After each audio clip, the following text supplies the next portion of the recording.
Hello and welcome to Raju Notes channel, your pit stop for weekly current affairs updates.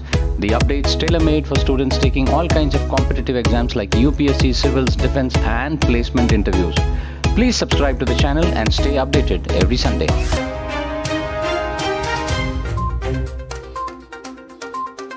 Prime Minister Narendra Modi has called for return to the path of ceasefire and diplomacy to resolve the Ukraine conflict.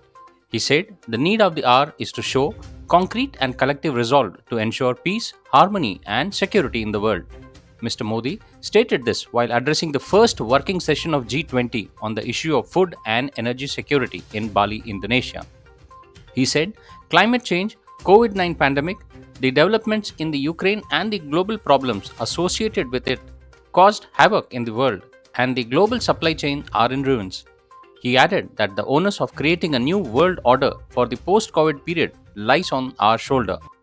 Referring to India's G20 presidency next year, Mr. Modi expressed confidence that next year, when the G20 meet in the holy land of Buddha and Gandhi, it will all agree to convey a strong message of peace to the world. Ahead of G20 session, Mr. Modi also held brief discussion with the world leaders on the sidelines of this summit. The third edition of the Pan-India Coastal Defence Exercise Sea Vigil 22 commenced this week. The exercise will be undertaken along the entire 7,516 km coastline and exclusive economic zones of India. It will involve all the coastal states and union territories. Defence Minister said this exercise was conceptualized in 2018 to validate various measures that have been instituted towards enhancing maritime security since 26/11 terror attacks. The two-day exercise is being conducted by the Indian Navy and in coordination with Coast Guard and other ministries entrusted with the task of maritime activities. The 18th edition of Indo-US Joint Training Exercise Yuddh Abhyas 22 is scheduled to be conducted in Uttarakhand this month. Exercise Yuddh Abhyas is conducted annually between India and USA with the aim of exchanging best practices, tactics, techniques, and procedures between the two armies of two nations. The previous edition of the exercise was conducted at Joint Base Endorf Richard, Alaska in USA in October last year. United States Army soldiers of 2nd Brigade of the 11th Airborne Division and Indian Army soldiers of the Assam Regiment will participate in this exercise. The training schedule focuses on employment of an integrated battle group under Chapter 7 of the United Nations mandate. The schedule will include all operations related to peacekeeping and peace enforcement. The troops from both nations will work together to achieve common objectives. The joint exercise will also focus on the humanitarian assistance and disaster relief operations. India and Romania held Foreign Office consultations in New Delhi today. The consultations covered the entire gamut of bilateral relations, including political, economic, commercial, consular, and cultural linkages. Both sides also exchanged views on regional and global issues, including development in the Indo-Pacific, Quad, India's neighborhood, cooperation in multilateral fora, including UN and UNSC Forum, and India's G20 presidency.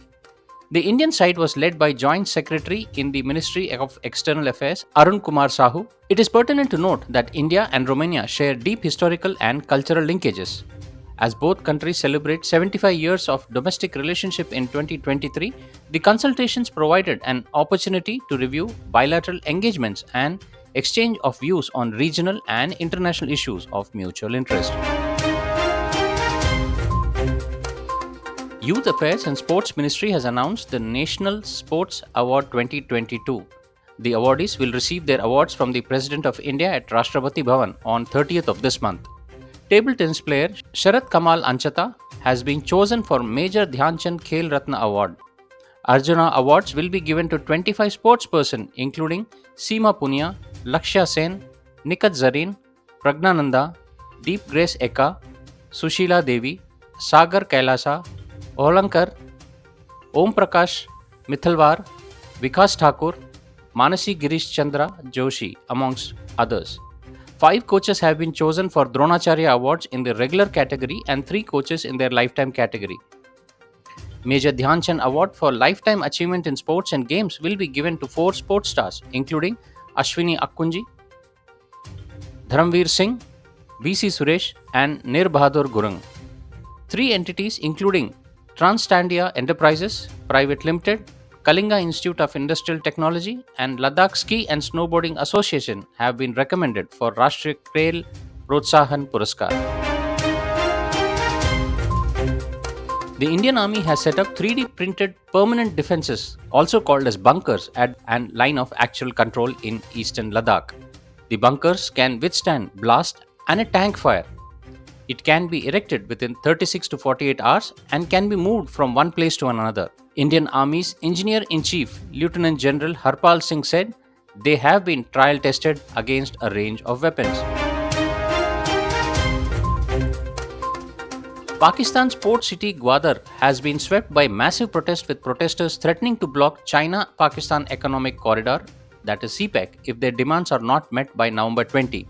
According to Pakistani media reports, hundreds of children joined the ongoing protests in Gwadar, which entered its 18th day on Sunday.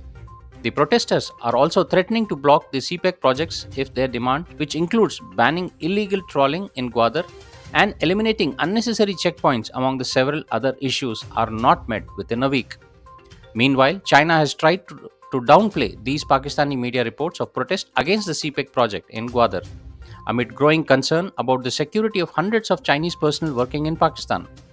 Gwadar Port has long been portrayed as a jewel of the CPEC crown, but in the process, the city has become the very embodiment of the security state, with government focusing on security of the port and its ancillary interests while neglecting the welfare of the local people.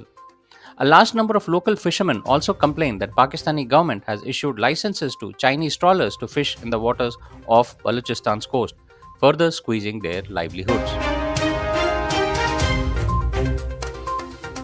The American space agency NASA launched on Wednesday its most powerful ever rocket as part of a plan to eventually return humans to the moon. The 98-meter tall Artemis vehicle climbs skywards into a stupendous mix of light and sound. It brings the United States a big step closer to putting astronauts back onto the lunar surface for the first time since the end of Apollo program 50 years ago. 12 astronauts walked on the moon during the 6th Apollo mission from 1969 to 1972. The space agency is aiming to send 4 astronauts around the moon on the next flight in 2024 and land humans there as early as 2025. The 98-meter long Space Launch System is the most powerful rocket ever built by the NASA. The rocket was supposed to have made its dry run by 2017. Government watchdogs estimate NASA will have to spend about $93 billion on the project by 2025. Ultimately, NASA hopes to establish a base on the moon and send astronauts to Mars by late 2030 or early 2040s. Ministers of India, Brazil, South Africa, and China representing the BASIC group met at COP27 in Egypt. They pledged their full support to the Egyptian COP27 presidency for a successful conference. They emphasized the principle of a common but different responsibilities and respective capabilities in light of the national circumstances. Speaking on occasion, Environment Minister Bhupendra Yadav emphasized that all countries are entitled to their fair share of global carbon budget and must stay within this in their cumulative emission. He said, physical access to the remaining carbon budget must be provided by developed countries reaching net zero much earlier than their current target dates. He added that the access to the fair share of the full budget must be provided. The minister pointed out that this can be done through extensive negative emissions and monetizing the carbon debt of the developed countries. The second edition of the Northeast Olympic Games concluded on Wednesday in Shillong, Meghalaya, with Manipur emerging as the overall team champion with a total of 240 medals, which included 88 gold medals, 75 silver, and 77 bronze medals. In this 1 week long edition of the sporting event, about 3,000 participants from all around the Northeast states competed in 18 disciplines like football, shooting, basketball, and others at 12 venues spread across Shillong. The closing ceremony of the event was being held at SAI Complex in Northeastern Hill University in Shillong. It may be mentioned that Nagaland will host the next edition of Northeast Olympic Games.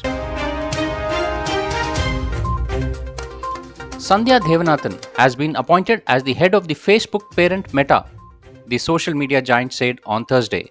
She is currently the head of Meta's gaming vertical for Asia Pacific. She will take charge in January. Her appointment comes 2 days after the Meta India's Director of Public Policy, Rajiv Agrawal, and WhatsApp India head, Abhijit Bose, left the company. 2 weeks ago, Meta's India country head, Ajit Mohan, resigned. Earlier this month, Meta laid off about 11,000 people worldwide, including India.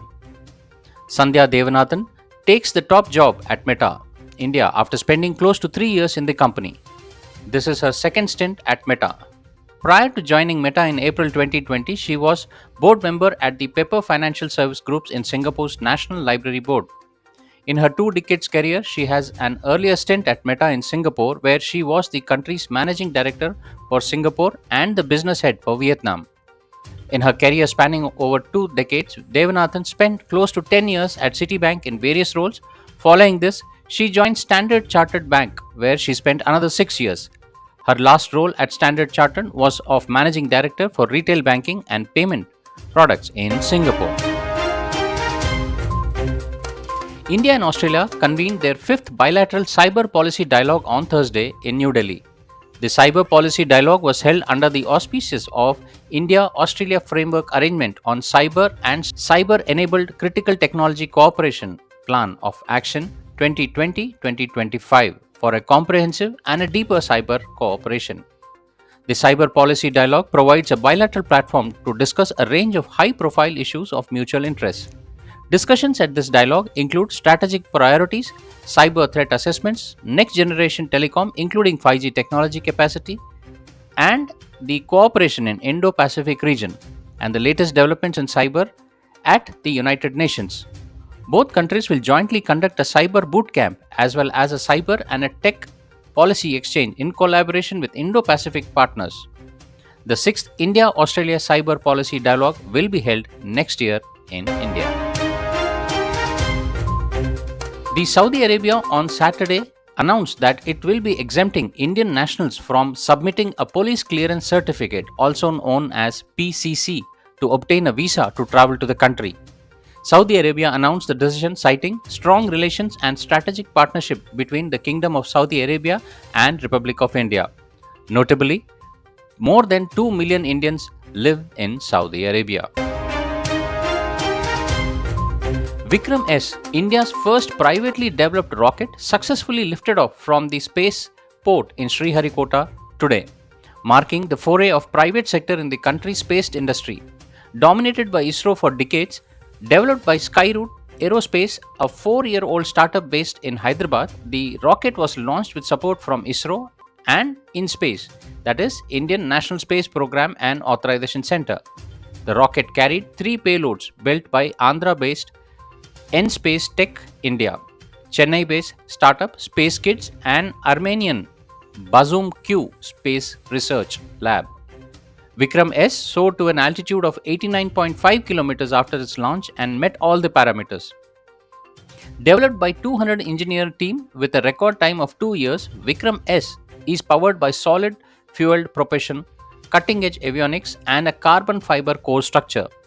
With a body mass of 545 kgs, length of 6 meters, and diameter of 0.375 meters, Vikram S is one of the most affordable rockets in its category globally.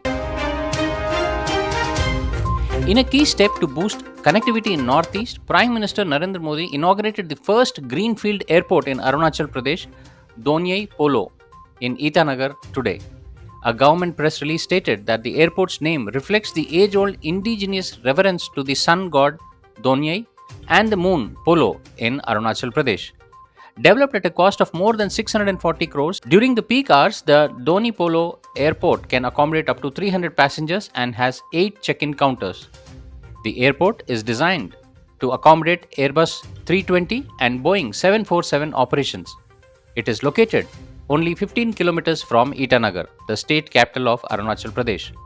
Prior to Doni Polo Airport, the state had 3 airports, that is Pasighat in the eastern Siang district, Tezu in the Lohit district, and Zero in the lower Subansari district, which was closed last month. And now for the segment where we see the events that unfolded this week back in history. November 16, 1914, the Federal Reserves opened for business. On this day, 108 years ago, the Federal Reserve Bank of the United States officially opened as a series of 12 banks, each tasked with implementing the monetary policy of the United States as set forth by the Federal Open Market Committee, also called as FOMC, under the Federal Reserve Act of 1913. Though unable to prevent the Great Depression, the Feds went on to become the most powerful economic entity in the world. With its great powers comes great responsibilities. November 17, 1869, Suez Canal is open. On this day, 152 years ago, the Suez Canal, a 1,000-year idea of connecting the Mediterranean and Red Seas, was inaugurated by Egypt in an elaborative ceremony. The canal provided a shortcut between Europe and Asia, eliminating the need for a long journey around Africa. It went on to become a symbol of Egyptian nationalism and the fall of the British Empire. Its history, to a great extent, is soaked more than in blood than in water.